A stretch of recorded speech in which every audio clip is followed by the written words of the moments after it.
ওটা ব্যক্তিগত না ওটা ব্যক্তিগত, এইটা এইগুলা এইটা আর নৌকাটা। এইটা নৌকাটা আরে ওকে নিজে থেকে বলেছি যে একটা পদে আছে ভালো, ও অনেক দিন থেকে করছে। বলেই যাচ্ছে ও তো। দীপঙ্কর মণ্ডল, সিভিক পুলিশ। তাকে বারবার বললেও সে শুনেনি। এই এলাকার লোকের মদত আছে কিছু, সেই মদতের দ্বারা সে তার বাড়ি তুলে ধরা হয়েছে, তার গাড়ি সহ প্রশাসনের হাতে তুলে দিয়েছে। বাড়ি ছিল, গাড়ি ভর্তি। গাড়ি ফাড়ি যখন যেগুলো তুলেছে সব যেমন বন্ধ সিট করা আছে, একটু দেখে গেলে মানুষ।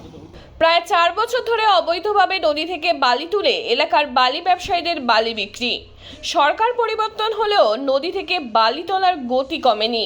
এলাকার সিভিক ভলেন্টিয়ার বলে কথা, যেন বাঁশের চেয়ে কঞ্চির দর অবস্থা। দাসপুর থানার পুলিশের তরফে বারে বারে নারাজল কল্যাণপুর এলাকার সিভিক এই দীপঙ্কর মণ্ডলকে সাবধান করা হয়েছিল।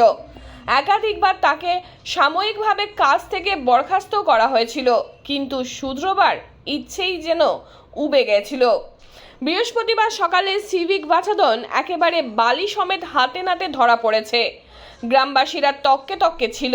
বৃহস্পতিবার সকাল থেকে দাসপুর থানার সামাটে কাঁসাই নদী থেকে নৌকায় করে বালি তুলে সেই বালি সামাটের নদী বাঁধে মজুদ রাখে। সেখান থেকে আবার মালবাহী গাড়িতে তুলে নিয়েই নিজেই গাড়ি চালিয়ে সেই বালি পাচার করছিল।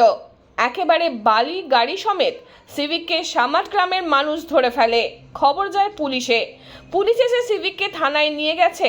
অন্যদিকে মজুদ বালি, নৌকার সাথে গাড়ি সমেত বালিও বাজেয়াপ্ত হয়েছে।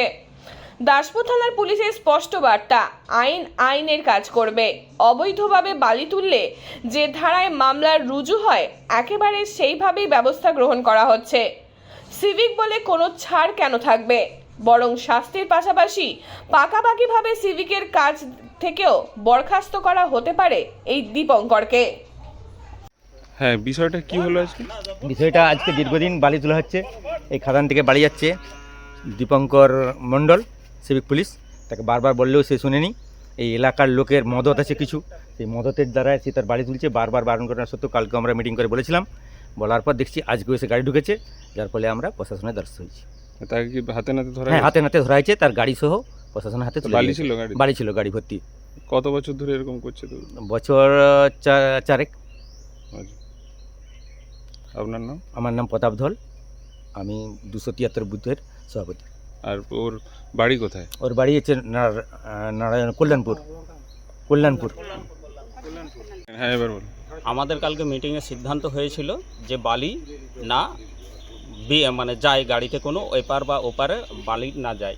তো বলা সত্ত্বেও, বারণ করা সত্ত্বেও আজকে সেই বালি গাড়িতে করে নিয়ে গিয়েছে। তো সেই সময় আমাদের কিছুজন সাধারণ নাগরিক বালিটা হাতে নাতে ধরেছে, দিয়ে প্রশাসনিকের হাতে তুলে দেওয়া হয়েছে।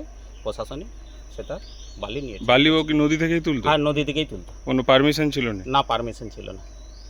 মানে একাই তুলতো না আরো কিছু তার সাথে লোকজন ছিল? না, ওনার ঠিকাদার ওনার লোক দিয়ে তুলতো, ওনার লোক দিয়ে তুলতো। মানে পুরোপুরি বড় সড়ো ব্যবসা ছিল বালি না? হ্যাঁ, বড় ব্যবসা। আচ্ছা। ওকে আগে বারণ করা হয়েছে, তা সত্ত্বেও করছে ও।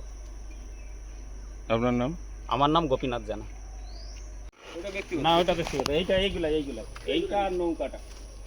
এইটা নৌকাটা আরে ওকে নিজে থেকে বলেছি যে একটা পদে আছে ভালো, ও অনেক দিন থেকে করছে। বলেই যাচ্ছে ও তো।